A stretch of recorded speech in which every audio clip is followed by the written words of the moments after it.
That's right. And that's exactly what this thing is concerned about. This thing is concerned about that asymptote at 1, right? Now, we did not know that until we factored it, right? It looked like the factor and cancel case. Matter of fact, I thought it was for a second, right? You might think, what, -1 and +6 or something, right? Something like that. Just because you see this, it looks reasonable. Okay, if you factor, you see it's this. So now we got to do the same thing again. Now they're only asking for one side. So again, geometrically, in a sense, we're just asking, like you said, there's an asymptote here at 1, and it happens to cross the x-axis at 2 and 3. Okay, so it either, we're only talking about to the right of 1, by the way, so it either has to come down here, right, cross through and come back around and do something like that, or it's got to come up through here, cross through this one and come down here. Something like that, right? It has to be one of the two. What we determine right now is going to tell us which one that really is. Okay, so we have a number. All the numbers x that we're talking about for this limit are greater than 1 by a smidge, right? So that means the bottom is always positive or negative? Positive. Positive. I got something that's slightly bigger than 1. I'm subtracting 1. I'm left with something like a smidge of positivity, right? Fine. But it is certainly heading towards 0, which is what's making it a vertical asymptote, right? The bottom's heading towards 0, the top is heading towards non-zero. So now what sign is the top? Well, if I'm heading towards 1, then only down here are you worried about the subtlety of the right and the left and whether it makes it positive or negative, right?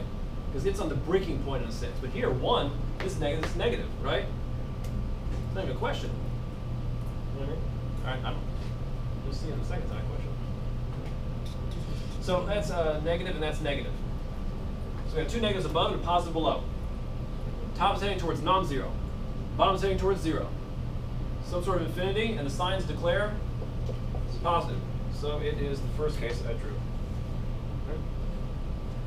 It has to look something like that. It's coming from, I mean, if you're going left to right, I mean, if you're heading this way, it's going up. But if you come left to right, it jumps down, goes through your two intercepts, and that would be your picture. Again, it's not we're not trying to graph this thing right now. I'm just throwing the graphs up here sporadically to give an idea of what's happening in the picture. And not necessary and for this analysis whatsoever. I want to remind you it's always vertical asymptote in these cases. Why was the bottom positive or the whole thing positive? The whole thing is positive because certainly as x goes to 1, whether it's from right or left, does not affect this. It's always going to be negative for each of these, right? Something really close to 1, I don't care what side it's on, really close to 1 minus 2 is negative, but something really close to 1 minus 3 is certainly a negative, right? So we're always like really close to 1, right? This isn't like 5, right? X is not 5 here. X is like 1.01, right? All right. So then over here, if X is 1.1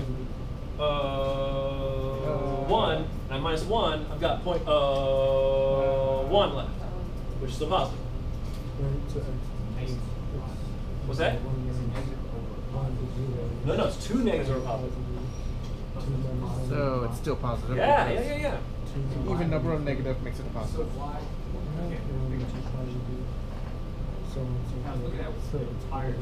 Negative, with a negative here, with a positive.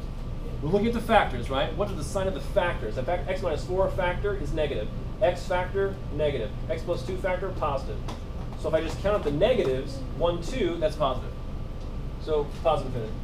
If I count the negatives here, 1, 2, 3, each factor was negative in this case. That makes it negative. Yep. But for a third one. Third one, there's nothing to talk about.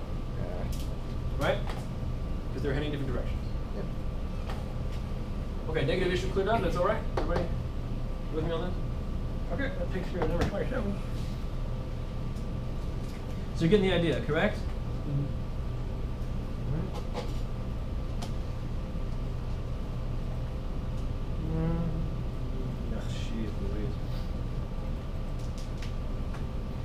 Okay, we're going to try something a little bit trickier with trigonometric functions. It's the exact same idea. There are certain trig functions that have asymptotes, right? Can anybody name a trig function which has an asymptote? Tangent. Tangent, very good. That's the most basic one that has an asymptote. What does its asymptote do? So, what does its asymptote do to? Why does tan x have an asymptote? Because it's defined as sine on cos. So sine x on cos x.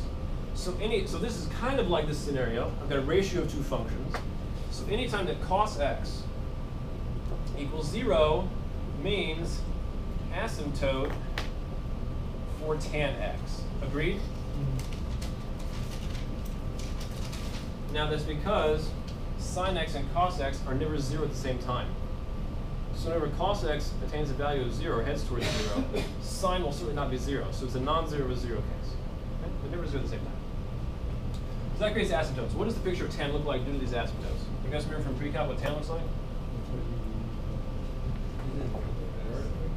When is cos x equal to 0? Give me a number with a pi in it somewhere. 2 pi? No. Pi over 2. Pi over 2. I mean, I can't argue 2 pi, but I'm saying that's not the one I'm looking for. So, pi on 2. Negative pi on 2. Right? So, the picture ends up looking, the basic picture is looking like this. See right there. There is the fundamental period for tan. It is a pi length period. A negative pi on 2 to pi on 2 is pi in distance, correct? Tan is pi periodic. So now you're just going to have these asymptotes repeating every section of pi, right? Now the pi's going to look the same over here, right? Same thing over here. Pound, same thing. This will be 3 pi on 2. Right? Have another asymptote there, and so forth, left and right. So now somebody asked you the question, what is the limit of tan x as x goes towards pi on 2 from the right? Thinking about the graph alone, which is somewhat essential to this problem. It's not completely essential, but it's somewhat essential. If you know it, it's a lot faster to think about the picture, which you're supposed to know from pre-calc. Okay. Everybody agree? From the picture alone, we should be able to say it's negative infinity, right? As I approach pi on 2 from the right of pi on 2, tan is heading downwards forever. Okay? Now, what if you forget this picture? You have a calculator with the picture in it, right? What if your batteries go dead? So, and you're managing to transport it to a desert island simultaneously. So then there's another way to think about it. I would like you to think about it this way. Sine x on cos x is tan, right? Which again is the reason for the asymptote. The cos x is the reason for the asymptote. So now, if you know anything about trig, you probably know the values of sine and cos at pi on 2. Certainly cos at pi on 2 is the 0, which is why there's an asymptote in the first place. But what's sine of pi on 2? 1. Yeah.